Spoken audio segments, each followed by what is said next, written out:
ఓ రకంగా చెప్పాలంటే మరణం శాపంగా అనిపిస్తుంది, కానీ మరో కోణంలో చూస్తే మరణం ఒక వరం. మరణం మనం దేవుడు నిర్ణయించిన లోకానికి ప్రవేశించేటువంటి ప్రవేశ ద్వారం లేక మార్గం. ఆ రూట్లోంచి మనకు సిద్ధపరిచినటువంటి ప్రపంచంలోకి అడుగు పెడతాం. ఇది అందరూ గుర్తించాల్సినటువంటి అసలు విషయం. మనందరం దానికి ప్రిపేర్ అవ్వాలి, కానీ మనం ఇక్కడే ఉట్టి కట్టడానికి ప్రిపేర్ అవ్వకూడదు. Praise the lord. మరి అట్లాగైతే అందరినీ అక్కడికి తీసుకెళ్లాలనేది దేవుని సంకల్పం అయితే, అక్కడికి తీసుకెళ్లాలనేది దేవుని సంకల్పం అయితే అది ఎక్కడుంది? యోహాను సువార్త 14వ అధ్యాయం 1వ వచనం నుంచి చూడు త్వరగా.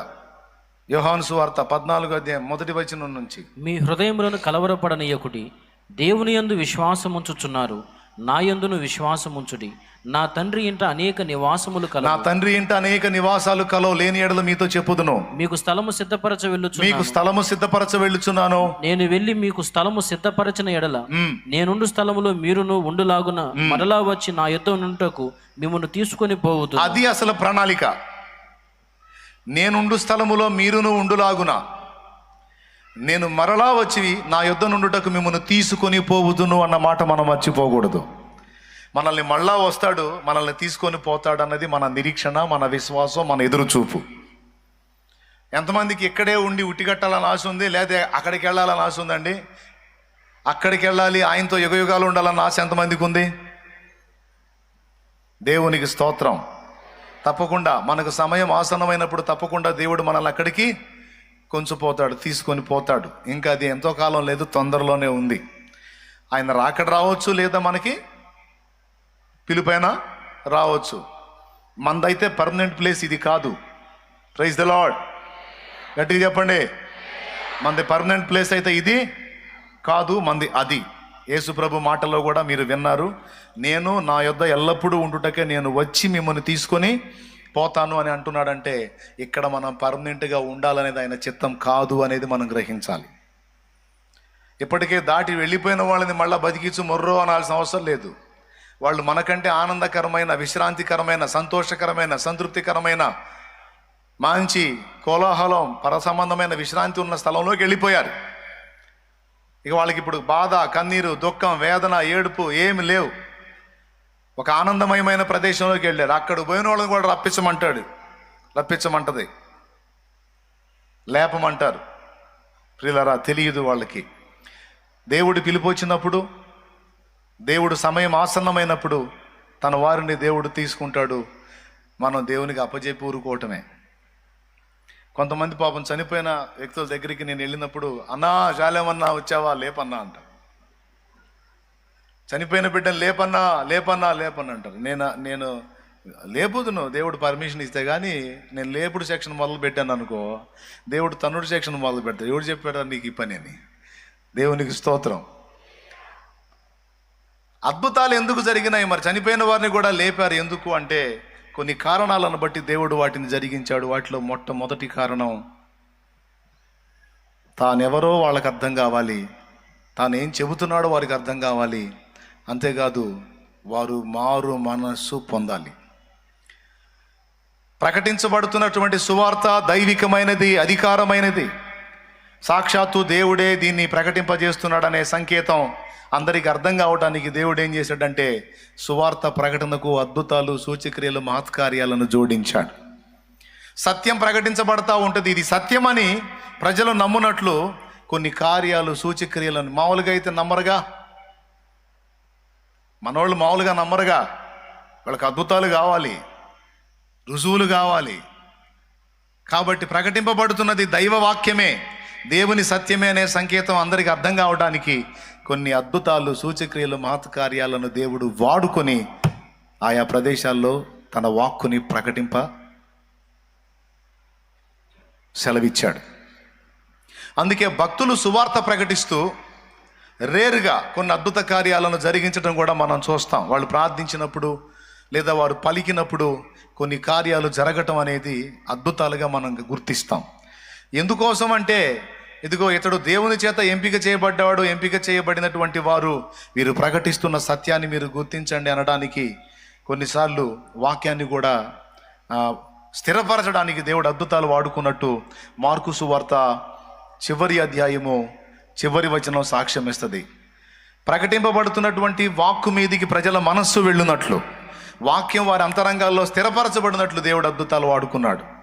అద్భుతాలు ఎందుకు అన్న ప్రశ్నకు సమాధానంగా మొదటి విషయం చూడండి, మార్కు సువార్త చివరి అధ్యాయం 16వ అధ్యాయము 20వ వచనం. వారు బయలుదేరి వాక్యం అంతటా ప్రకటించిరి. ప్రభు వారికి సహకారుడై ఉండి వెనువెంట జరుగుతూ వచ్చిన సూచక్రియల వల్ల వాక్యము స్థిరపరచబడుచుండెను. స్థిరపరుస్తూ ఉన్నాడు. వాక్యాన్ని విన్నవారి హృదయంలో స్థిరపరచడానికి దేవుడు సూచక్రియలను వాడుకున్నాడు. సో పాయింట్ నెంబర్ 1, సూచక్రియలు ఎందుకు జరుగుతాయి, అద్భుతాలు ఎందుకు చేస్తున్నాడు దేవుడు అంటే తన వాక్యాన్ని మనం గట్టిగా పట్టుకోవడానికి, ఆ వాక్యం మన హృదయాల్లో స్థిరపరచడానికి దేవుడు తన కార్యాలు కొన్నింటిని మన ఎదుట జరిగిస్తున్నాడు. Point number 1. పాయింట్ నెంబర్ 2, ఎందుకు అద్భుతాలు జరిగిస్తున్నాడు అంటే రెండవ కారణం, ఆయన ప్రజలు మారు మనసు పొందాలి అనేది. ప్రకటింపబడుతుంది దైవస్వరమే, దేవుని వాక్యమే, ఇవ్వబడుతున్న హెచ్చరికలన్నీ దేవునివే. కాబట్టి ప్రజలారా మర్యాదగా నమ్మి మారు మనసు పొందండి, మీ చెడుతనం విడిచిపెట్టి నా వైపు తిరగండి అని ఆ రుజువు కోసం అద్భుతాలు చేసినట్లు ఇప్పుడు ఇందాక మత్తయి సువార్త 11:20 వచనంలో మనం చదువుతాం. చూడండి, పిమ్మట ఆయన ఏ ఏ పట్టణాల్లో ఆయన విస్తారమైన అద్భుతములు చేసినో ఆ పట్టణముల వారు మారు మనసు పొందకపోవటం వలన ఆయన వారిని ఇట్లు గద్దింపసాగాను. రెండవ విషయం, వాళ్ళు మారు మనసు పొందడానికి దేవుడు అద్భుతాలు వాడుకున్నాడు. మన జీవితాల్లో కూడా దేవుడు తన ఉనికిని స్పష్టంగా బయలుపరుస్తాడు. కొన్నిసార్లు కొన్ని అద్భుతాలు స్పష్టంగా మన మధ్య జరిగిస్తాడు. మన జీవితంలో జరుగుతాయి, లేదా మనం ప్రార్థించినప్పుడు ఎదుటి వాళ్ళ జీవితాల్లో కూడా జరుగుతాయి. మన కళ్ళ ముందు దేవుడు అసంభవమైన కార్యాలను జరిగించి చూపిస్తున్నప్పుడు మౌనంగా ఆయన మనతో మాట్లాడుతున్నాడు. ఏమంటే ఇదిగో నేనున్నాను, నా కార్యాలు మీకు చూపిస్తున్నాను, కాబట్టి మీరు మారు మనసు పొందాలి. ఎప్పుడు నేను పాత జీవితంలోనే ఉంటాను, మార్పు లేని స్థితిలోనే ఉంటానని మూర్ఖించి మీరు ఉండటానికి వీల్లేదు. ఇదిగో నా కార్యాలు మీ కళ్ళ ముందు కనపడుతున్నాయి, వీటన్నిటిని నేను మీకు ఎందుకు చూపిస్తున్నాను, ఇంతగా మీతో ఎందుకు మాట్లాడుతున్నానంటే మీరు మారు మనసు పొందాలి. లేకపోతే మీరు ప్రమాదంలో పడతారు, మీరు నశించే అవకాశం ఉంది, నా కోపానికి గురయ్యే అవకాశం ఉంది. కనుక మారు మనసు పొందాలి, అండ్ మారు మనసుకు తగిన ఫలం మీరు ఫలించాలి అనే ఆ మారు మనసు యొక్క ఫలమును దేవుడు ఆశిస్తూ ఉన్నాడు.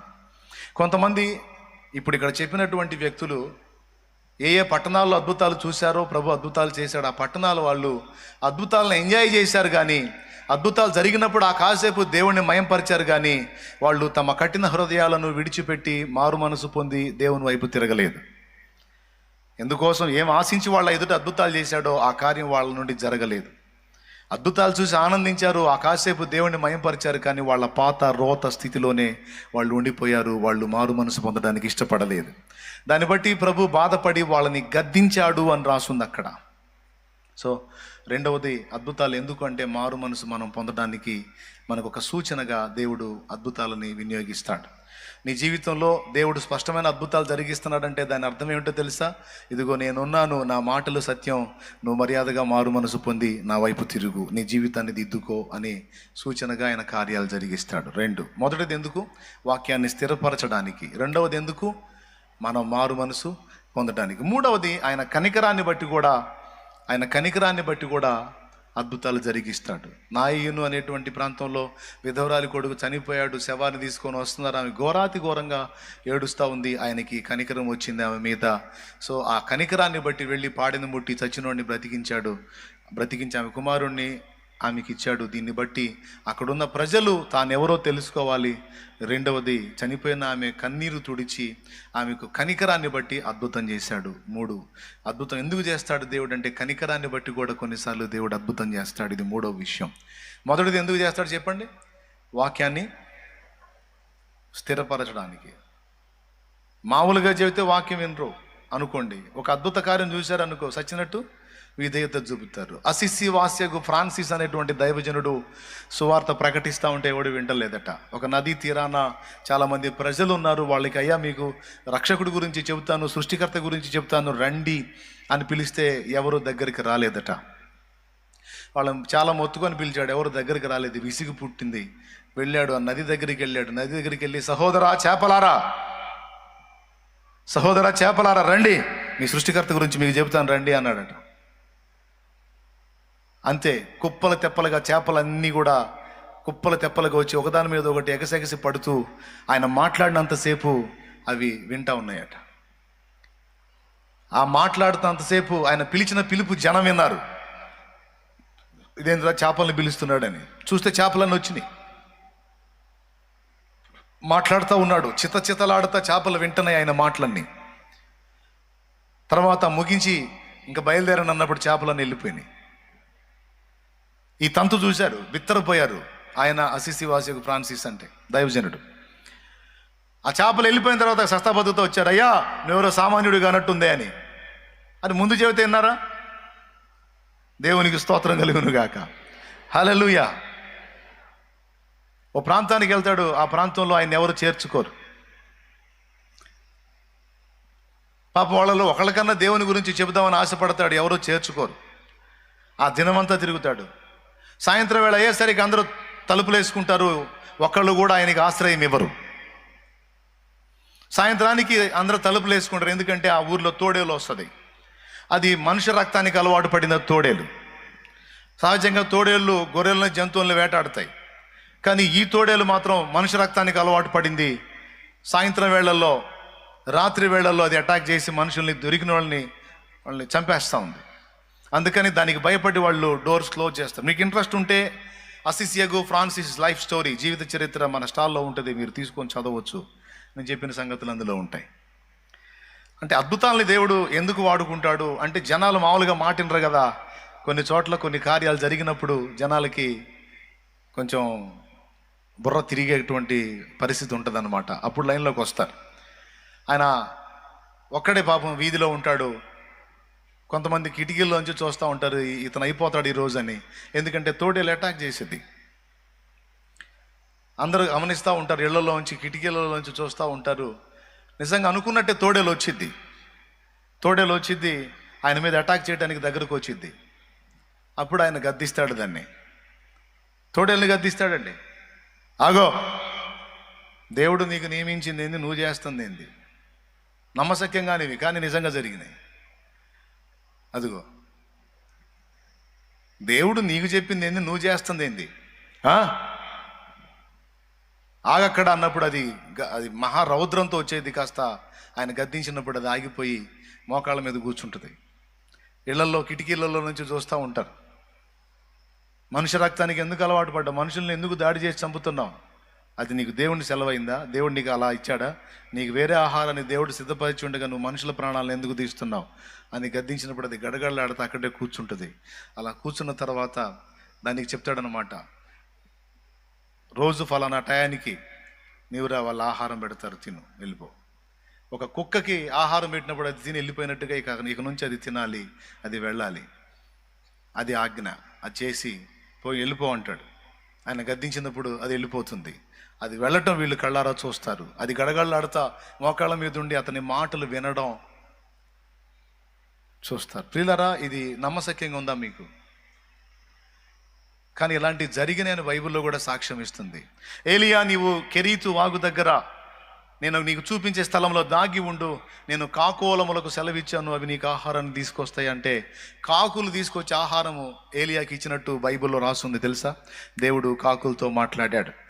యోనా ఓడ కిటికీలో నుంచి విసరబడతాడు, నువ్వు యోనాని మింగాలి, ప్రాణాలతో కాపాడాలి, నేను నీకు చూపించే ప్రదేశంలో అతన్ని నువ్వు బయటికి అక్కివేయాలని తిమింగలంతో దేవుడు మాట్లాడినప్పుడు, యోనా గ్రంథాన్ని మీరు చదివితే, యోనా మరి దేవునికి వ్యతిరేకంగా నినివే వెళ్ళమంటే తార్షీషుకు వెళుతున్నప్పుడు ఓడ కిటికీలో నుంచి యోనా విసరబడతాడు. అక్కడ స్టోరీ ఉంది, మీకు అందరికీ తెలుసు. ఆ విసరబడ్డప్పుడు తిమింగలం యోనాని మింగి కడుపులో దాచుకొని 3 రోజుల తర్వాత మళ్ళీ అది బయటికి కక్కివేస్తుంది. ఎక్కడైతే యోనా ఓడ ఎక్కాడో అదే ప్రదేశాన్ని తీసుకొచ్చి ఆ చేప యోనాని బయటికి కక్కిద్ది. ఇక్కడ తిమింగలంతో నేను మాట్లాడాను అంటాడు. భూ జంతువులతో ఆయన మాట్లాడాడు. గాడిద బిలాముతో మాట్లాడింది మీకు తెలుసు, గాడిద గద్దించింది. అలాగే సర్పము హవతో మాట్లాడిన సంగతి మీకు తెలుసు. అలాగే సింహాలు దూత గద్దింపుకు లోబడి నోళ్ళు మూసినాయి అన్న సంగతి కూడా మీకు తెలుసు. ఇక్కడ దైవజనుడు గద్దించినప్పుడు ఆ తోడేళ్ళు లోబడింది. ఈ కార్యాన్ని దేవుడే జరిగించాడు. ఒకవేళ అతడు ఒక సామాన్యుడిగా ఉండి దేవుడు అతనికి తోడై ఉండకపోతే ఆ వేళ తోడేలు అతన్ని చంపుతుండొచ్చు. కానీ ఆయనకి దేవుడు తోడై ఉన్నాడు. ఆయన ప్రార్థించుకున్నాడు, దేవా నీ శుభవార్త ప్రకటించడానికి నేను బయలుదేరాను, నాకు కోఆపరేట్ చేయి, ఈ ఊరి ప్రజలు నిన్ను నమ్మునట్లు ఒక కార్యం జరిగించన్నప్పుడు తోడేలుని కంట్రోల్ చేయటం ద్వారా ఆ ఊరి ప్రజలు ఆయన దగ్గరికి వచ్చి, నువ్వెవడో సామాన్యుడవు కావు, ఈ తోడేలు మమ్మల్ని ప్రాణాలు తీస్తుంది, నువ్వు మాట్లాడినప్పుడు అది విన్నది, మోకాళ్ళు వేసింది, గడగళ్ళాడింది, మరి ఇది సామాన్యమైన విషయం కాదు, నువ్వు చెప్పదలుచుకున్నది ఏదో చెప్పు, మేమందరం వినటానికి సిద్ధంగా ఉన్నామని ఊరే కదిలిద్ది. అట్లాగున కొన్నిసార్లు దేవుని మాటలు ప్రజలు వినడానికి, విన్న మాటలు హృదయంలో స్థిరపరచుకోవడానికి కొన్ని అద్భుతాలను దేవుడు ఉపయోగించుకుంటాడు. ఇది మొదటి సంగతి. రెండవది, మారు మనసు పొందడం కోసం అద్భుతాలు దేవుడు చేస్తాడు. అద్భుతాలు అనుభవిస్తూ పాపాన్ని కొనసాగించడం కాదు, అద్భుతాలు అనుభవిస్తూ కొంతమంది ఏమనుకుంటారో తెలుసా, నా జీవితంలో దేవుడు అద్భుతాలు చేస్తున్నాడు, నేను ఏది ప్రార్థిస్తే అది నెరవేరుస్తూ ఉన్నాడు, మీరు నన్ను అంటున్నారు నువ్వు అలా ఉండకూడదు ఇలా ఉండకూడదు అని, దేవుడు నన్ను ఆమోదించాడు, నేను ప్రార్థన చేస్తే అద్భుతాలు చేస్తున్నాడు అని కొంతమంది అంటారు. పాపంలో కొనసాగుతూ, అక్రమ మార్గాల్లో కొనసాగుతూ, నేను ప్రార్థించినప్పుడు దేవుడు వింటున్నాడు, నా ఎడల దేవుడు అద్భుతాలు చేస్తున్నాడు అని అంటారు. ఎందుకు విన్నాడు, ఎందుకు అద్భుతాలు చేశాడు? నీ పాపానికి ఏమన్నా సర్టిఫికెట్ ఇచ్చాడా? ఏం పర్లేదు బేటా, వాళ్ళు అంతే అంటారులే నానా, నువ్వు పాపం చేసుకోనానా, నేను నీ కోఆపరేట్ చేస్తాను, వాళ్ళకి చెప్పి నేను వింటున్నానా ఏంది, నువ్వు ఏది అడిగితే అది వింటున్నాను, ఏది చెప్తే అది చేస్తున్నాను బిడ్డ, నువ్వేం పర్లా, నీ తంతు నువ్వు కొనసాగించని చెప్పి దేవుడు ఏమన్నా సపోర్ట్ చేస్తున్నాడా పాపానికి? పాపానికి ఎప్పుడు నిద్రలో కూడా దేవుడు సపోర్ట్ చేయడు. నా పాపాన్ని దేవుడు ఆమోదించాడని ఎన్నడూ ఎవరు ఎప్పుడు అనుకోవద్దు. ఎవరు ఏ చిన్నదైనా పెద్దదైనా పాపంలో ఉంటే దయచేసి వాడు దాన్ని విసర్జించి మారు మనసు పొందటమే మంచిది. లేకపోతే అద్భుతాలు సంగతి ఏమో కానీ దేవుని గద్దింపుకు గురి కావాల్సినటువంటి పరిస్థితి ఏర్పడింది. అద్భుతాలు జరుగుతున్నాయంటే పాపాన్ని సపోర్ట్ చేయటం కాదు, ఈ కార్యాలు చూసైనా మారు మనసు పొందండారా అని దేవుడి పిలుపది. సో రెండవది, అద్భుతాలు ఎందుకోసం అంటే మారు మనసు కోసం. మూడవది, కనికరాన్ని బట్టి ఆయన అద్భుతాలు చేశాడు. నాలుగవది, దేవుని క్రియలు మహిమపరచబడటానికి దేవుని మహిమార్థమై కూడా ఆయన అద్భుతాలు చేశాడు. ఇవన్నీ కూడా ఎందుకు దేవుడు గ్రంథంలో రాయించాడంటే ఈ అద్భుతాలన్నీ ఎందుకు చేశాడో అవన్నీ రాయించాడు. ఇక్కడ మనం ఇప్పుడు చదువుకున్నటువంటి వచనంలో ఒక్క మాట మీదకి మీ మనసును నేను తీసుకెళ్ళి ముగిస్తాను. ఏంటంటే విమర్శ దినము అనే ఒక మాటని ప్రభు ఇక్కడ ప్రస్తావించాడు. అయ్యో కొరాజినా, అయ్యో బెత్సైదా, మీ మధ్య చేయబడిన అద్భుతాలు తూరు సీదోను పట్టణంలో చేసి ఉంటే వాళ్ళు ఇప్పటికే బూడిద పోసుకొని గోనె పట్ట కట్టుకొని మారు మనసు పొంది ఉండేవాళ్ళు. కొరాజినా, బెత్సైదా, చాలా అద్భుతాలు మీ కళ్ళ ముందు జరిగినాయి, మీరు చూశారు, కానీ మీరు మారు మనసు పొందలేదు, దేవుని వైపు తిరగట్లేదు. దీని ఫలితంగా మీ గతి ఏమైందో తెలుసా? రేపు విమర్శ దినమందు మీ గతి కంటే సొదొమ గొమొర్రాల గతి లేదా తూరు సీదోనుల గతి ఓర్వతగినదై ఉండును అనే మాట మాట్లాడాడు. దీని అర్థం ఏమిటంటే చాలా స్పష్టంగానే ప్రభు మాట్లాడుతున్నాడు. విమర్శ దినం ఒకటి ఉంది, ఆ రోజున మీరు చాలా ఇబ్బంది పడతారు అనే మాట ప్రభు మాట్లాడాడు. ఆ విమర్శ దినం అనే దాని దగ్గరికి మీ మనసును ఆకర్షించాలని నేను ఈ వచనం మీకు చూపించాను. ఇందులో భాగంగానే దేవుడు అద్భుతాలు ఎందుకు చేస్తాడు అన్నదానికి ఒక 4 ఆన్సర్స్ చెప్పాను. ఇప్పుడు విమర్శ దినం అన్నదాన్ని దయచేసి మనసులో పెట్టుకోండి. విమర్శ దినం టీవీలో వేస్తాడు కదా, ప్రజా తీర్పు అని, చూడలేదా? ప్రజా తీర్పు. సరే, ఈ విమర్శ దినం ఈ తీర్పు దినం సంగతి పక్కన పెడితే మనందరం ఎప్పుడు మర్చిపోకుండా గుర్తుపెట్టుకోవాల్సినటువంటి విమర్శ దినం ఒకటి ఉంది. విమర్శ దినం అంటే మనందరం ఇంతమంది గుంపులో ఉన్నాను నన్ను గుర్తుపడతాడంటావా అని అనుకోవద్దు. నువ్వు ఎక్కడున్నా, ఏ మూల ఉన్నా, ఏ గుంపులో ఉన్నా, ఏ స్థితిలో ఉన్నా, నువ్వు కళ్ళు తెరుచున్నా, నిద్రపోతున్నా సరే, ఈ మాట జాగ్రత్తగా విను. ఈరోజు ఇంతమంది గుంపులో నిన్ను గుర్తుపెట్టినట్టే రేపు కోట్ల మందిలో నిన్ను ప్రత్యేకంగా పేరు పెట్టి పిలిచి నిలబెడతాడు జనంలో. సూపరో, సంతోషంగా చప్పట్లు కొట్టుకుంటున్నావు. రేపు పెళ్ళి అయ్యిద్ది అక్కడ. నేను ఎందుకు ఆ పాయింట్ చెప్పాను అర్థం కాల, టప కొట్టారు, మంచి పని చేశారు. మీకేం జరిగిద్దో మీరే ముందు చప్పట్ల రూపంలో చెప్పారు, ఒక్కొక్కరికి మోతం మోగిద్దని. దేవునికి స్తోత్రం. స్త్రీలు పురుషులు అందరూ ఏ భేదం లేదు, ప్రతి ఒక్కరు కూడా, ముఖ్యంగా అన్యుల సంగతి పక్కన పెడితే క్రీస్తు యేసునందు విశ్వాసులమైన మనకి కూడా విమర్శ దినం ఒకటి ఉందనేది మాత్రం మర్చిపోవద్దు. మనల్ని కూడా దేవుడు ప్రశ్నించే రోజు ఒక రోజు ఉంది, మనల్ని లెక్క అడిగే రోజు ఒక రోజు ఉంది. ఆ ఒక్క రోజుని దృష్టిలో పెట్టుకొని మన ప్రతిరోజు గడపాలి అన్న ఒక్క మాట మీ దృష్టిలోనికి నేను తీసుకొస్తున్నాను.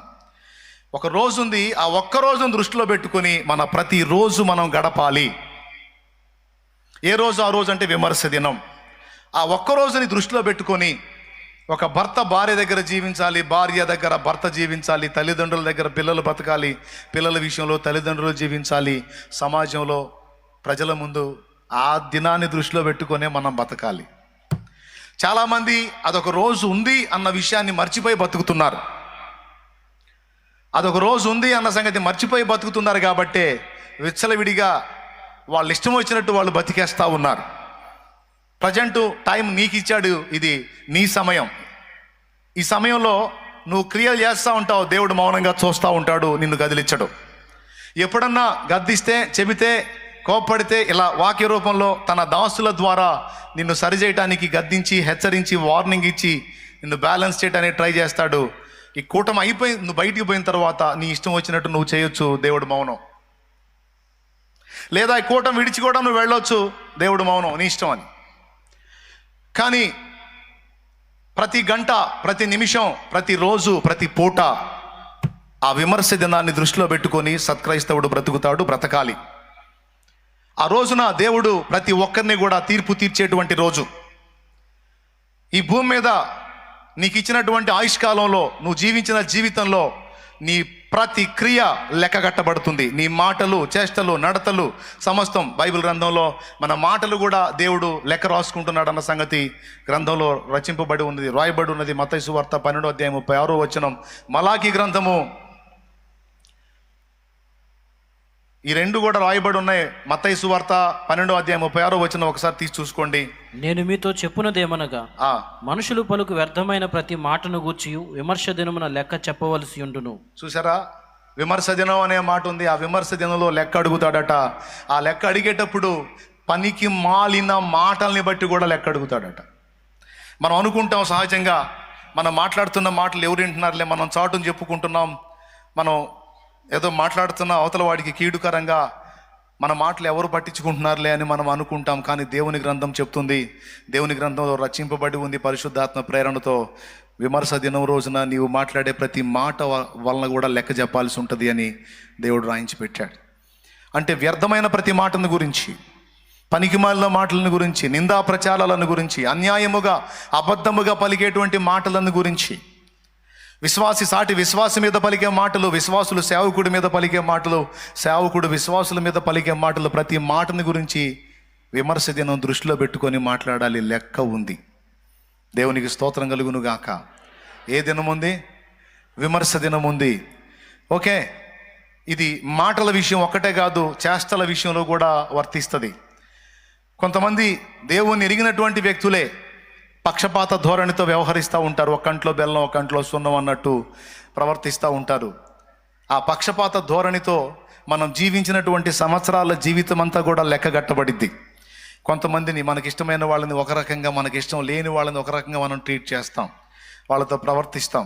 అయితే విమర్శ దినాన్ని దృష్టిలో పెట్టుకుంటే ఒక రోజు వచ్చింది, ఆ రోజు దేవుడు ఇలా ఎందుకు చేసావని నన్ను లెక్క అడుగుతాడు, నేను చాలా జాగ్రత్తగా నడుచుకోవాలి అనే భయం అనేది గుండెల్లో ఉంటే నిష్పక్షపాతంగా అందరినీ సమదృష్టితో చూస్తాం. అనుబంధాల విషయంలోకి వచ్చేటప్పటికి సహజంగా ఒక స్త్రీ అత్తగారు అయి ఉంటుంది అనుకో, కూతురును ఒక రకంగాను, కోడలను ఒక రకంగాను ప్రేమిస్తారు. ఒకవేళ కోడలు ఏదన్నా తప్పు చేసిందనుకో, చిన్నదో పెద్దదో పొరపాటు జరిగిందనుకో, ఆ చిన్నదో పెద్దదో పొరపాటుని బహిరంగంగా ఆరాడిపరిచి చాలా చీదర చేస్తారు. ఒక మాట నేను మీకు చెప్పనివ్వండి, ఒకవేళ ఎవరైనా ఒక స్త్రీ కోడలుగా ఉండి చిన్నదో పెద్దదో ఒక తప్పు జరిగిందనుకో, బయట వేస్తారా లేదా? ఏ టైపులో బయట వేస్తారు? ఒక రేంజ్లో బయట వేస్తారు. అదే తప్పు సొంత కూతురు చేసిందనుకో, బయట వేస్తారా, కడుపులో పెట్టుకుంటారా? బయట వేస్తారా, కడుపులో పెట్టుకుంటారా?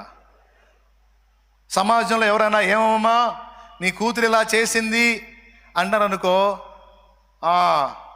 చేసిందా, ఎవరు ఇక్కడ పతివ్రతలు ఎవరు, స్తంభాలు ఎత్తేవాళ్ళు ఎవరు అంటారు.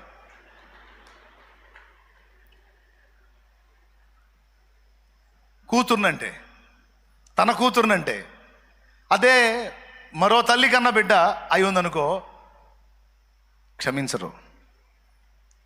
నలుగురిలో నవ్వులు పాలయ్యే విధంగా మాట్లాడుతా నలుగురిలో ఆరడిపరుస్తా.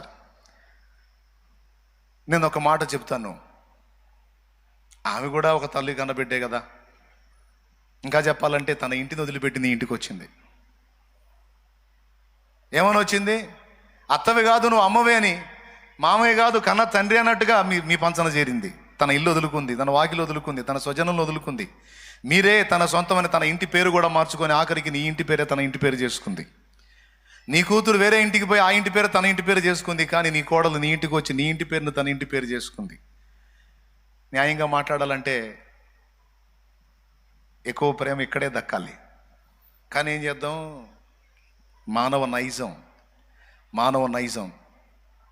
ఎంతమంది ఒప్పుకుంటారండి? ఎంతన్నా చెప్పాను కోడల మీద ఎందుకు ప్రేమ పుట్టదు. కొంతమంది అంటారు, మనం ప్రేమ చూపినా అవతల చూపించాలి కన్నా, అవతల కూడా ఉండాలిగా.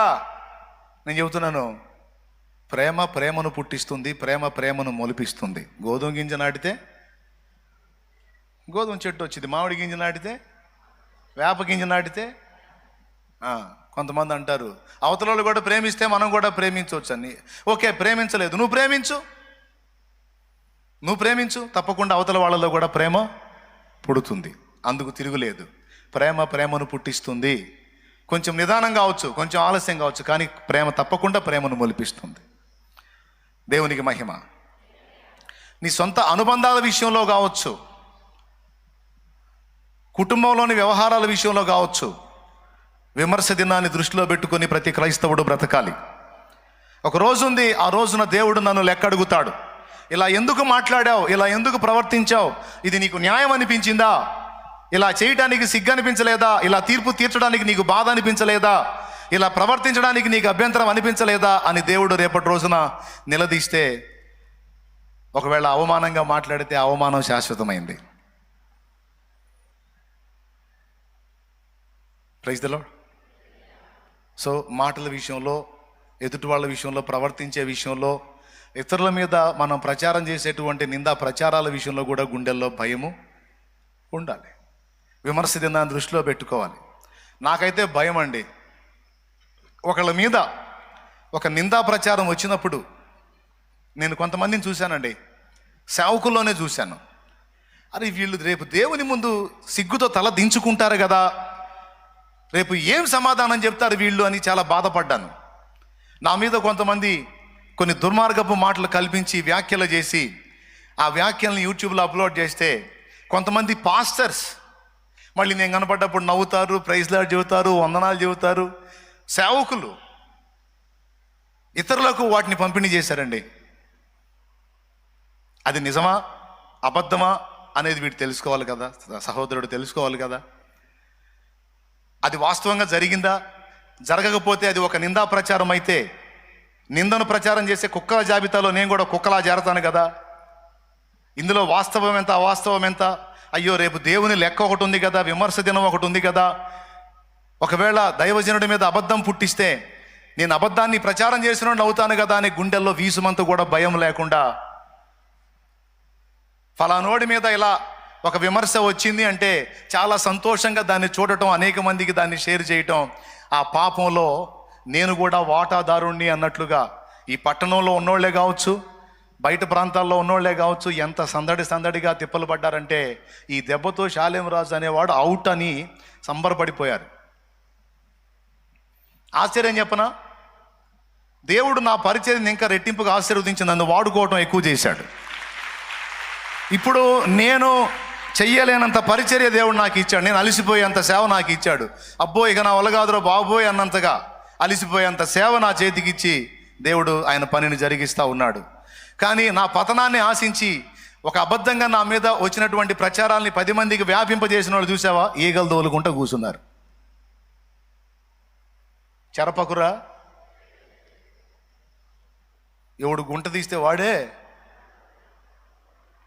ఇక వాడు ఎన్ని ఫీట్లు చేసినా సరే ముందుకెళ్ళట్లా. ఈడి దెబ్బతో పోతాడ్రా అనుకొని పాపం ఎన్నోసార్లు తిప్పలు పడ్డారు, దానికి అదేం రెట్టింపు అయిపోతా ఉంది. అసూయ పరులకు, కుళ్ళుబోతు బుద్ధోళ్ళకి దేవుడు ఇచ్చే శిక్ష ఏంటో తెలుసా? వీడు ఎవరిని చూసి ఏడుతున్నాడో వాడు ఇంకా ఆశీర్వదించబడుతుంటాడు. ఈ కుళ్ళుబోతు బుద్ధోళ్ళు ఎవరిని చూసి ఏడుతారో వాళ్ళని ఇంకా దేవుడు హెచ్చిస్తాడు. అదే వీడికి శిక్ష, పెద్ద శిక్ష. వీడు ఎవరిని చూసి అయితే ఏడుతున్నాడు వాడు ఇంకా అంతకంతకు ఆశీర్వదించబడుతుంటాడు. వీడు కుళ్ళి చస్తాడు. ఒకవేళ నీ మీద ఎవరైనా అలాంటి ప్రచారాలు చేస్తూ ఉంటే, నీ మీద ఎవరైనా అలా లేనిపోని కల్పించి మాట్లాడుతూ ఉంటే, దాని విషయంలో వాళ్ళు దేవుని యొక్క తీర్పును ఎదుర్కొంటారు. కానీ ఒక్కటి జాగ్రత్త, నువ్వుగా మాత్రం ఇతరుల మీద లేనిపోని పనికి మాలిన అబద్ధపు మాటలు మాట్లాడదు. తప్పు చేసినా సరే, వాళ్ళు తప్పు మనుషులైనా సరే నువ్వు మాట్లాడకూడదు. నేను మీకు ఎప్పుడన్నా చెప్పానా ఫలానోళ్ళు ఇలా అని అనవసరంగా వేరే వాళ్ళ విషయాలు తీసుకొచ్చి ఎప్పుడన్నా ఎన్నడైనా బిడ్డదారా మీతో మాట్లాడానా? చెప్పండి. మాట్లాడితే అన్న ఫలానా రోజు నువ్వు అవసరం లేని విషయాన్ని తీసుకొచ్చి మాట్లాడా, ఫలానా ఆయన విషయం అని. ఏ ఆయన గురించి అన్న చెప్పండి.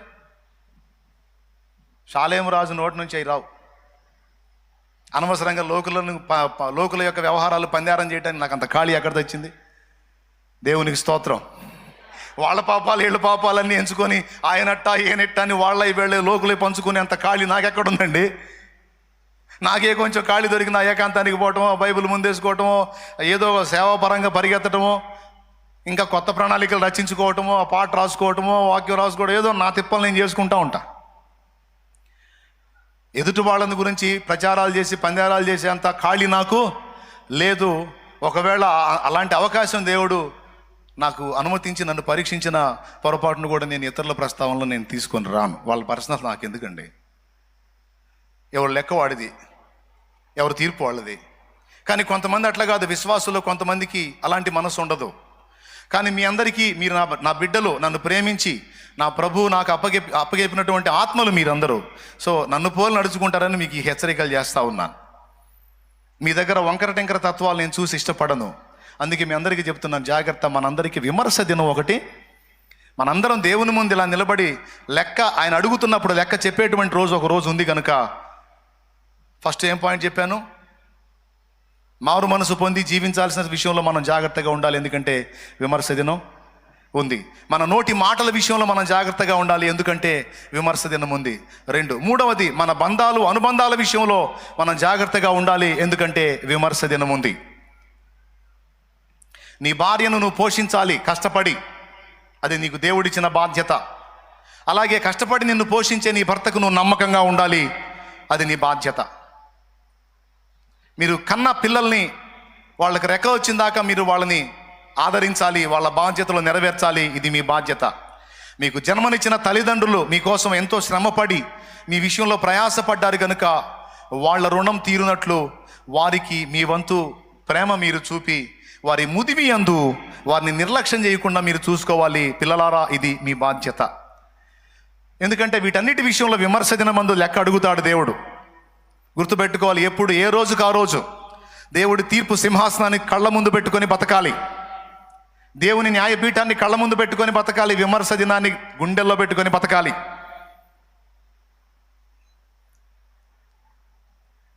అమ్మో, దేవుడు నన్ను లెక్క అడుగుతాడు. ఇప్పుడు ఎన్ని రకాలు చెప్పాను? మొట్టమొదటిది, మారు మనసు విషయంలో జాగ్రత్త పడాలి. పాపాలు చేసుకుంటా దేవుడు నన్ను ఏం అంటలేదులే అంటే ఉండి ఒక్కసారి రాలతాయి పళ్ళు. అయిపోయింది, సింపుల్గా అర్థమైందని చెప్పాలే. 1. 2, మాటల విషయంలో మాటేగా ఏముందిలే వదిలేద్దాం. బ్రదరు ఫలానోడు ఇట్టంటగా తెలిసిందా నీకు? తెలియలేదా? ఊరే భలే వడ్డా కూర్చో. అబ్బాబ్బా, ఏం పండుగ ఒక్కొక్కడికి లోకులది పంచుకోవాలంటే. ఏం పండుగ? దా కూర్చో. బాయ్, 2 మళ్ళీ టీ తాగుతా. ఈ సుత్తి మీటింగ్కి మళ్ళీ టీ తాగుతా. మొత్తం రాయబడతాయి ఆడ. అదే మలాకి గ్రంథంలో చెప్పింది. అన్యుల సంగతి పక్కన పెట్టి విశ్వాసులు మాట్లాడుకుంటూ వింటాడంట. నా భక్తులు మాట్లాడుకుంటారు, ఏం మాట్లాడుకుంటారని. వాడట్టా వీడిట్టా నీ దరిద్రం మాట్లాడుకున్నారని ఒక రికార్డ్ అయింది అక్కడ. కావాలంటే చూడు, మలాకి గ్రంథము 3వ అధ్యాయము 16వ వచనం. అప్పుడు యెహోవా యందు భయభక్తులు గలవారు. మలాకి గ్రంథం 3:16. అప్పుడు యెహోవా యందు భయభక్తులు గలవారు ఒకరితో ఒకరు మాట్లాడుకొనుచుండగా యెహోవా చెవియొగ్గి ఆలకించెను. మరియు యెహోవా యందు భయభక్తులు కలిగి ఆయన నామమును స్మరించుచు ఉండు వారికి జ్ఞాపకార్థముగా ఒక గ్రంథము ఆయన సముఖమునందు వ్రాయబడింది. అద్దుకో పుస్తకం. బాయ్ నువ్వు మర్చిపోయినా దేవుడు మర్చిపోడాయా, నేను వదిలేశాను గాల్లో, మాటలు గాల్లో వెళ్ళిపోయినాయి అనుకోవద్దు. మొత్తం గాల్లో కాదు, గ్రంథంలో ఉన్నాయి, గ్రంథంలో ఉన్నాయి. కొంతమంది వాళ్ళు చేయరు, కానీ లోకుల పాపాలు పంచుకుంటూ ఉంటారు, లోకుల పాపాలు పంచుకుంటూ ఉంటారు. అది కూడా దరిద్రమే. నీకెందుకు? నీకేమన్నా చెప్పాడా పందారాలు చేయమని, పంపిణీ చేయమని, దుర్వార్తలు వ్యాపింపజేయమని ఏమని చెప్పాడా? సువార్త చెప్పరు ఇంత ఇంట్రెస్ట్గా. చాయ్ చెప్పి చాయ్ తాగుతారు, 2 మాటలు విందాం దేవుని మాటలని సువార్త చెప్పరు. కానీ లోకుల విషయంలో పందారాలు మాత్రం బాయ్ 2 కాఫీ. ఇప్పుడు మేము లోకుల పాపాలు పంచుకోబోతున్నాం, కాఫీ తాగుతా పంచుకుంటాం. తమ్ముళ్ళు తేలిగ్గా తీసుకోవద్దు. మన మాటలు దేవుణ్ణి దృష్టిలో పెట్టుకొని మాట్లాడాలి. నేను ఈ విధంగా వ్యాఖ్యలు చేస్తే నా దేవుడు అవి లెక్క అడిగితే నేనేం సమాధానం చెప్పాలి? అవి నిజమో కాదో నిర్ధారణ లేని మాటలు నేను మాట్లాడకూడదు. నాకెందుకు? అది నా పని కాదు కదా. అవసరమైతే ఒకవేళ ఎవడన్నా తప్పు చేస్తుంటే ఆ తప్పుని కప్పిపుచ్చుదాం. ప్రేమ దోషములను కప్పునని రాస్తుంది కాబట్టి నా సహోదరి తెలియక చేసిందేమో, నా సహోదరుడు తెలియక చేశాడేమో, దిద్దుకునే అవకాశం ఇద్దాం. అవసరమైతే కవర్ చేద్దాం, కప్పిపుచ్చుదాం, కాపాడదామన్న మైండ్ ఉండాలి. కానీ బయటేద్దాం, నలుగురిలో నవ్వుల పాలు చేద్దాం అనేటువంటి ధోరణి మంచిది కాదు. మనుషుడా జాగ్రత్త, నువ్వు ఏ కొలత కొలుస్తావో అదే కొలత నీకు తిరిగి కొలవబడిద్ది అనే మాట బైబిల్లో రాస్తుంది. ఒక బిడ్డకి మనం ఇలా చేస్తే అదే తీర్పు మళ్ళీ మన బిడ్డలకు జరిగే అవకాశం ఉంది. కనుక ఎవరు స్త్రీ అయినా పురుషుడైనా సరే గుండెల్లో భయం పెట్టుకొని బతకాలి. లోకులు పిల్లలు కదా అని మనం మనకిష్టం వచ్చిన తీర్పులు తీరిస్తే దేవుడు రేపు మన బిడ్డలకు కూడా అలాంటి తీర్పులు తీర్చే అవకాశం ఉందని జాగ్రత్త పడాలి. అర్థమైందా మీకు? అర్థం కాలేదా? ఇది అర్థం కాకపోవటానికి అంత పెద్ద బైబిల్లోని మరణం ఏం కాదులే. ఇది ఎందుకు అర్థం కాదు? సూపర్గా అర్థమైంది. స్తోత్రం. ఏమా మర్మమా? మూడవది ఏంటి? బంధాలు, అనుబంధాల విషయంలో, బాధ్యతల విషయంలో విమర్శ దినాన్ని లెక్క దృష్టిలో పెట్టుకొని మనం ప్రవర్తించాలి. కొంతమంది కష్టపడి కని పెంచి పెద్ద చేసిన తల్లిదండ్రుల్ని నవ్వుల పాలు చేసి నడివీధుల పాలు చేసేటువంటి పిల్లలు ఉన్నారు. అప్పటిదాకా అదే తల్లి పాలు తాగి రొమ్ము గుద్దినట్టుగా అప్పటిదాకా ఆ తల్లిదండ్రుల రెక్కల నీళ్ళలోనే పెరిగి పెద్దవారై వాళ్ళ అవసరాలన్నీ గడిపేసుకొని తీరా వాళ్ళకంటూ స్వేచ్ఛ వచ్చిన తర్వాత, స్వతంత్రులైన తర్వాత, వాళ్ళ కాళ్ళ మీద వాళ్ళు నిలబడే పొజిషన్కి వచ్చిన తర్వాత తల్లిదండ్రులను స్టేషన్ పాలు చేస్తారు, తల్లిదండ్రుల పేరు బదనాం చేస్తారు, నలుగురిలో నవ్వుల పాలు చేస్తారు. పిల్లలారా నేను చెప్తున్నా, ఆ ఎఫెక్ట్ అనేది నీ లైఫ్ మొత్తంలో ఏదో ఒక ఘట్టంలో నువ్వు అనుభవిస్తావు. నేను చెప్పే మాట మర్చిపోవద్దు. నువ్వు పెద్దదానివయ్యావు, పెద్దోడివయ్యావు, నీ ఇష్టం, నా ఇష్టం అనుకుంటున్నావు. ఓకే, నువ్వు వెళ్తావు, బరి తగ్గిస్తావు, బజార్లు ఎక్కుతావు, స్టేషన్కి వెళ్తావు, ఎవరిని అమ్మాయిని చూసుకుంటావు లేదా అబ్బాయిని చూసుకుంటావు, చేసుకుంటావు, ఏదో ఆనందం. Okay, happy happy. కానీ తల్లిదండ్రుల కన్నీళ్ళు ఉన్నాయి చూసావా? తల్లిదండ్రుల కన్నీళ్ళు నీ లైఫ్ మొత్తంలో ఏదో ఒకనాడు అబ్బా అనుకునే రోజు రాకపోతే అప్పుడు అడుగు నన్ను. అబ్బా అనే రోజు ఒక రోజు ఏనాడైనా నీ లైఫ్ మొత్తంలో వచ్చింది. చచ్చిన తర్వాత దేవుని లెక్కలోనైనా వచ్చింది. అందుకే దేవుని పిల్లలారా, మీరు నన్ను ప్రేమించి వెంబడించే బిడ్డలు కనుక తస్మాత్ జాగ్రత్త. విచ్చలవిడిగా నీ ఇష్టం వచ్చినట్టుగా బతికి రేపు దేవుని తీర్పులో విమర్శ దినంలో నిలబడే పరిస్థితికి తెచ్చుకోవద్దు, శాపాన్ని కొని తెచ్చుకోవద్దు. మిమ్మల్ని కని పెంచి పెద్ద చేసి మీ జీవితాన్ని మంచిగా అందంగా తీర్చిదిద్దిన తల్లిదండ్రులకు మీ భాగస్వామిని వెతికే ఛాన్స్ కూడా ఇవ్వండి. మీకు మీరే డిసైడ్ చేసుకోవద్దు, మీకు మీరే నిర్ణయాలు చేసేయొద్దు. కొంతమంది వాళ్ళకు వాళ్ళే ఓన్గా డిసైడ్ చేసుకుంటారు. ఇప్పుడు నేను ఈ మాటలు చెప్తున్నా, కొంతమందికి ఏడ్చోలే పోవే అన్నట్టు ఉంటుంది. ఓకే, ఏమైంది? ఏడ్చావులే పో, అడిగిపోతా, నేను అడిగిపోను, నేను ఎప్పుడు ఇక్కడే ఉంటాను. దేవునికి స్తోత్రం. నీకైద్ది ఏంటి? ఒకరోజు పెళ్ళి కాదు, బతుకంతా పెళ్ళి అయింది. అది ఆడపిల్లలకి మగపిల్లలకి మొత్తానికి చెప్తున్నా. న్యాయమా కాదా? నేను ఇలాగ నా ఇష్టానికి నేను బతికేస్తే దేవుడు నన్ను లెక్క అడిగితే నేనేం చెప్పాలి? ఇది న్యాయం కాదు. నా తండ్రి ఎన్నో ఆశలు పెట్టుకున్నాడు, నా తల్లి ఎన్నో ఆశలు పెట్టుకుంది. ఒకవేళ నాకు ఇష్టమైందైనా సరే వాళ్ళ అనుమతి లేకుండా నేను అడుగు వేయకూడదనేటువంటి నీతి ఎంతమంది పిల్లల్లో ఉంది ఈరోజు? సో బయట ప్రపంచాన్ని వదిలిపెడితే దేవుని బిడ్డలుగా ఉన్న మీరైనా జాగ్రత్తగా ఉండాలని ప్రేమతో తెలియజేస్తా ఉన్నాను. అలాగే తల్లిదండ్రులు కూడా పిల్లల బాధ్యతలు నెరవేర్చే విషయంలో జాగ్రత్తగా ఉండండి. అయిపోయింది 3. 4వది యథార్థత విషయంలో జాగ్రత్తగా ఉండాలి. ప్రతిరోజు విమర్శ దినాన్ని దృష్టిలో పెట్టుకొని పనిచేయాలి. యథార్థత. దేవుడు యథార్థవంతులను ఇష్టపడతాడు, యథార్థతని గమనిస్తూ ఉంటాడు.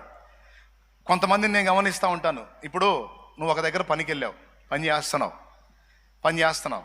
కొంతమంది ఎట్లా చేస్తారు తెలుసా? యజమాని ఉన్నప్పుడు మామూలు హడావుడి చేయరు. యజమాని ఉన్నప్పుడు అబ్బా వీడు ఎంత నమ్మకస్తుడురా, అబ్బా వీడు ఒరిజినల్ రా నాయన అన్నంత బిల్డప్ ఇస్తారు. వాడు బాగానే ఇటు సైలెంట్గా కూర్చుంటాడు, తరే తరే అనుకుంటాడు. అంటే సో మాస్టర్ అన్నమాట. ప్రియులారా, గుర్తుపెట్టుకోండి, సేవలో నిన్ను పెట్టినా, పరిచర్యలో నిన్ను పెట్టినా, బలిపీఠం దగ్గర నిన్ను పెట్టినా, లేదా బయట నువ్వు పనికి వెళ్ళినా, ఎక్కడ నిన్ను ఏ పనికి ఏ బాధ్యతకి నిన్ను అప్పచెప్పినా నీలో యథార్థత ఉండాలి. వేషధారణ ఉండకూడదు, నాటకాలు ఉండకూడదు. వేషధారణ ఉండకూడదు, నాటకాలు ఉండకూడదు. నమ్మకస్తుడివి, నమ్మకస్తురాలివని ఒక పనికి నిన్ను నియమించినప్పుడు యజమాని కింద నమ్మకంగా పని చేయాలి. ఎందుకంటే ఆ యజమాని చూడకపోవచ్చు, పైన మనందరికీ ఒక యజమాని ఉన్నాడు, ఆయన కనిపెడతా ఉంటాడు. యథార్థవంతుల మార్గం రాజమార్గం. కానీ కొంతమందిని నేను చూసి బాధపడ్డాను, యథార్థత ఉండదు. ప్రియులారా, యథార్థత ఉండదండి కొంతమంది దగ్గర. వేషధారణ, వంచన, మాయ. కానీ అది దేవుడి విమర్శలో లెక్కలోకి వస్తుంది. దేవుడు దాన్ని ఒప్పుకోడు. యథార్థంగా ఉండాలి. దేవుని యథార్థంగా ఉండే వాళ్ళకి దేవుడు తన బలిపీఠం దగ్గర పిచ్చుకకు స్థానం ఇచ్చినట్టు స్థానం ఇస్తాడు. యథార్థ హృదయాల ప్రార్థన ఆయనకు ఆనందకరం. పని దగ్గర కానీ, ఇంట్లో కానీ, వ్యక్తిగత జీవితంలో కానీ ఉన్నది ఉన్నట్టు ఉండాలి. షో పనికిరాదు. సాధ్యమైనంత వరకు ఓపెన్గా నేను యథార్థంగా ఉండడానికి ఇష్టపడుతున్నాను. ఎందుకంటే యథార్థత నా దేవునికి ఇష్టమైంది. న్యాయ ప్రవర్తన నా దేవునికి ఇష్టమైంది. ఒక పనికి నన్ను నియమించినప్పుడు నేను ఆ పనికి ప్రతిఫలం తీసుకుంటున్నప్పుడు, చెప్తున్నా, అందరూ పని చేసేవాళ్లే, అందరూ కష్టపడేవాళ్లే. ఒక పని చేసి నేను జీతం తీసుకుంటున్నప్పుడు, నువ్వు గవర్నమెంట్ జాబ్ హోల్డర్ అయినా సరే, నీ తోటి వాళ్ళు ఒకవేళ వాళ్ళ బాధ్యతలు నెరవేర్చకపోయారు. నువ్వు ఒక టీచింగ్ ఫీల్డ్లో ఉన్నావా, మిగిలిన వాళ్ళ క్లాసులు నిర్లక్ష్యం చేసి ఉండొచ్చు. కానీ నీ క్లాసు, నువ్వు ఇంగ్లీష్ టీచర్వో, తెలుగు టీచర్వో, సోషలో, సైన్సో, ఎందులో ఏ విభాగంలో నువ్వు ఉన్నావో, కానీ నీ క్లాస్ వరకు నువ్వు వాళ్ళకి నేర్పిన పాఠాల వరకు ఫస్ట్ క్లాస్లో రావాలి వాళ్ళు. కొంతమందిని నేను చూశాను, దారుణమైన విషయం అండి. టీచర్స్లో కూడా ఉన్న పొరపాటు అది. టీచర్స్లో ఉన్న పొరపాటు.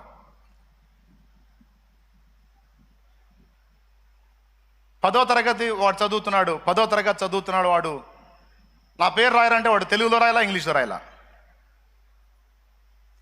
నా పేరు రాయరంటే తెలుగులో రాయాలా, ఇంగ్లీష్లో రాయాలా? ఓ చిన్నవాడిని చూశాను నేను. వాడు 10 చదువుతున్నాడు. నా బాధ ఏందో తెలుసా? అసలు వీడు కనీసం చదవటం రాయటం రాకుండా 10 తరగతులకు ఎలా వచ్చాడు? వీడిని అసలు 10 తరగతులకు తెచ్చిన ఆ టీచర్స్ ఎవరో వాళ్ళని గిన్నిస్ బుక్లో ఎక్కించాలి నేను.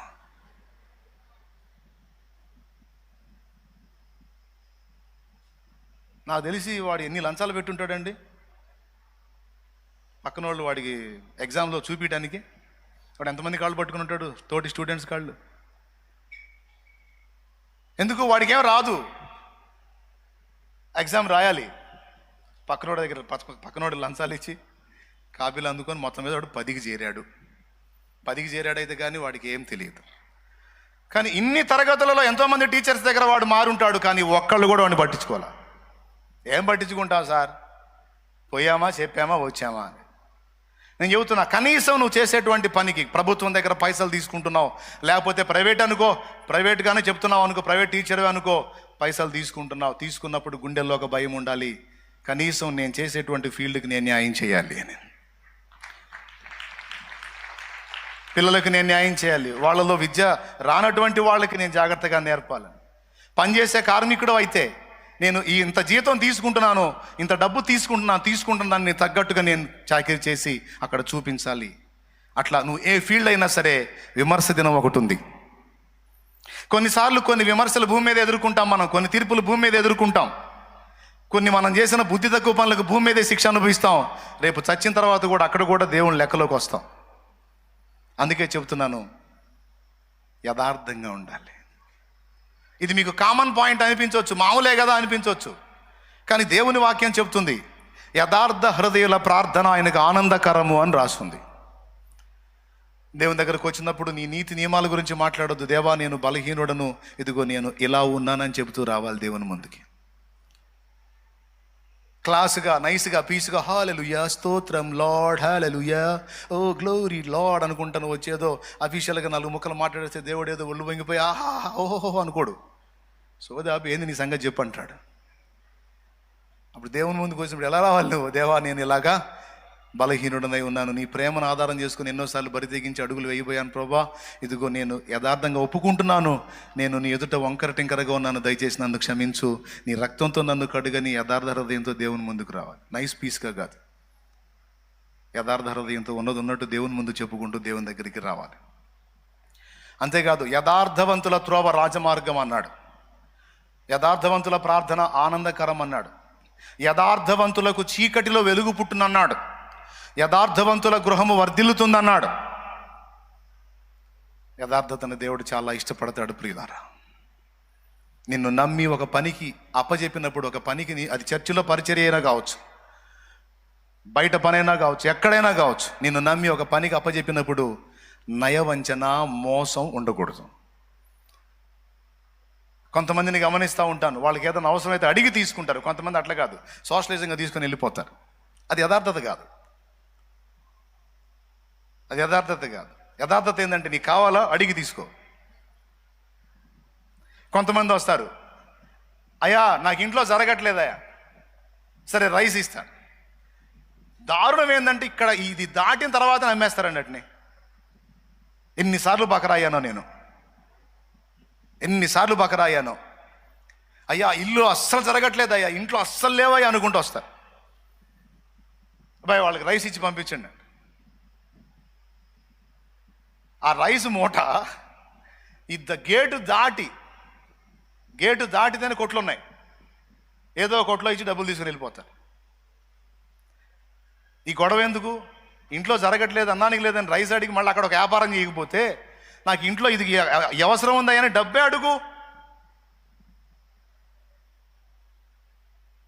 ఇప్పుడు నాకు 200 రూపాయలు కావాలయ్యా, నా ఇంట్లో కూరక లేదనుకో, డైరెక్ట్గా 200 తీసుకో, ఇబ్బంది లేదు. కానీ నాకు ఇంట్లోకి లేదు అని రైస్ అడిగి రైస్ తీసుకొని ఇక్కడ నుంచి అవతలకి వెళ్ళి వాళ్ళు ఎట చూస్తారు తెలుసా? నాకెళ్ళి ఏదో అభియం ఉన్నవాళ్ళు ఎట చూస్తారు తెలుసా? ఈడు బకరా అవుతున్నాడు, వీడికి తెలియట్లా. వాళ్ళు నాకెళ్ళి చూడటం, ఈడు వస్తా సోది పాస్టర్ వచ్చినోడు కల్లా ఎత్తుంటాడు, వాళ్ళే మా దగ్గర ఇచ్చి వ్యాపారం చేసుకొని పోతున్నారు. భయం, గుండెల్లో భయం, విచ్చలవిడి జీవితాలు.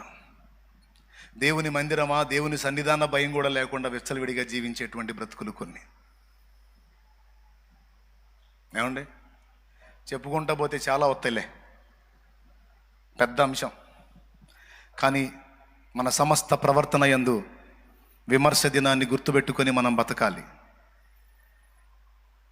విమర్శ దినాన్ని గుర్తుపెట్టుకొని జీవించాలి. రేపటి రోజున 10 మందిలో కాదు, కోట్ల మందిలో దేవుడు లెక్కడిగితే చెప్పడానికి మాటలు ఉండాలి. బళా అనాలి దేవుడు మనల్ని చూసి, అంతేగాని ఛీ అనకూడదు. ఏ రోజుకు ఆ రోజు గుండెల్లో భయం కలిగి, అమ్మో నేను దేవుని ముందు నిలబడాల్సిన దాన్ని, అమ్మో నేను దేవుని ముందు నిలబడాల్సిన వాడిని. నీకు గవర్నమెంట్ జీతం ఇచ్చిద్ది, బల్ల కింద చేయబెట్టువాకు. గవర్నమెంట్ జీతం ఇచ్చిద్ది, బల్ల కింద చేయబెట్టువాకు. కృతజ్ఞతతో ఒకవేళ వాళ్ళు అయ్యా నాకు మేలు చేసావు, సంతోషంగా ఇస్తున్నానంటే అది దాని తప్పులేదు. కానీ నాకేంటి అని బల్ల కింద చేయబెట్టద్దు. దేవుని బిడ్డలుగా మనకు తగింది కాదు. దేవునికి మహిమ కలుగును గాక. ఆ ఆఫీసు మొత్తంలో కూడా అలాంటి వాడు లేడండి, అంత మంచోడండి. ఇక ఎవరి దగ్గరికన్నా పో, బల్ల కిందకి చేయొచ్చుదండి. ఆ ఒక్కడు మాత్రం అయ్యా ఇదిగో అన్నా కూడా అదిలేపా అంటాడు. ఆ స్టేషన్లో ఆ మిగిలిన కానిస్టేబుల్ మిగిలిన ఆ అధికారులు వేరండి, ఆయన వేరండి. టీ తాగినా కూడా డబ్బులు ఇస్తాడండి. ఎవరికన్నా ఇప్పించినా కూడా వాళ్ళకు కూడా డబ్బులు ఇస్తాడండి. నేను అధికారిని కదా, నన్ను డబ్బులు అడుగుతావేని అనడండి. చాలామంది ఆ పోలీసు వాళ్ళని చూశాను కానండి, అమ్మో ఆ పోలీసు ఆయన వేరండి బాబు, లెక్క సరిగా ఉంటాడండి. అవసరమైతే 4 రూపాయలు ఎక్కువే ఇస్తాడు కానండి, కకుర్తి పడ్డండి. నువ్వే ఫీల్డ్లో ఉన్నావు? నువ్వు నర్సువా, నువ్వు లాయర్వా, డాక్టర్వా, పోలీసువా, కంపెనీలో కార్మికుడివా, లేకపోతే జాబ్ హోల్డర్వా? నువ్వు ఎక్కడ ఏ ఫీల్డ్లో ఉన్నా విమర్శ దినాన్ని దృష్టిలో పెట్టుకొని బతుకు. దేవుడు నన్ను లెక్క అడుగుతాడని గుండెల్లో ఎప్పుడు భయం కలిగి బతుకు.